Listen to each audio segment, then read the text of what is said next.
order to be successful in your first year, you need to know what you might be able to expect.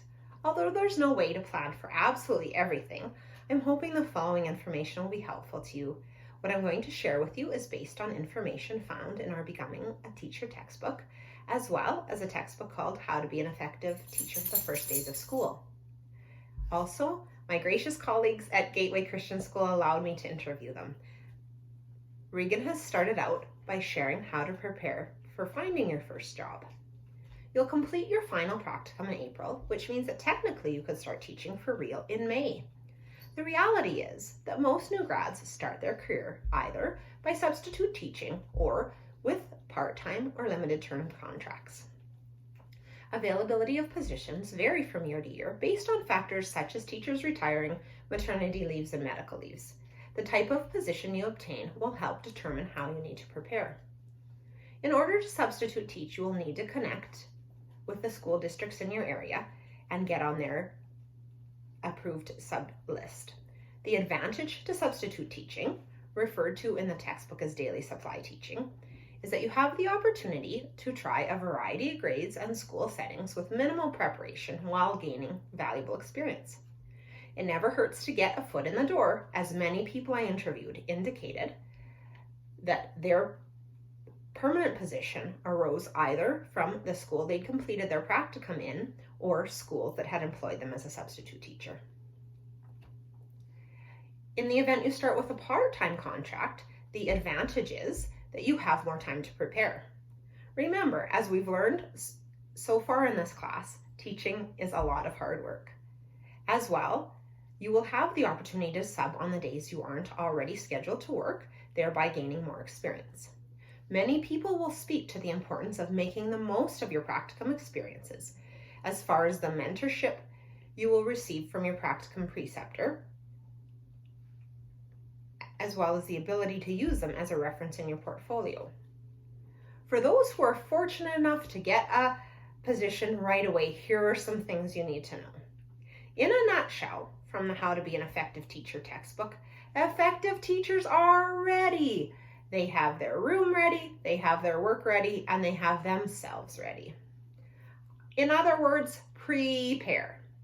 Your practicum experiences will have helped you with this, as you'll have had the opportunity to see seating arrangements and classroom management strategies that are effective. The first day of school sets the foundation for the rest of the year, so be sure to be as prepared as possible leading up to your start date. Be prepared for the expenses you'll incur with setting up your classroom. The dollar store can be your friend. Don't be intimidated by the classrooms of veteran teachers. They've had many years to accumulate their supplies. Be prepared for the fact that you will work 8 to 10 hours a day and spend time working on the weekends as well. Teaching is not a 9-to-5 job. Don't leave lesson prep until the last minute or that photocopying job you meant to do. You never know when the machine's going to break down. Plan and prepare as much in advance as you can. Realize you don't have to be perfect, but you do have to be prepared. Take into consideration as well the expectation administrators will have for you to do your part in the school community by being involved in extracurricular activities and supervision.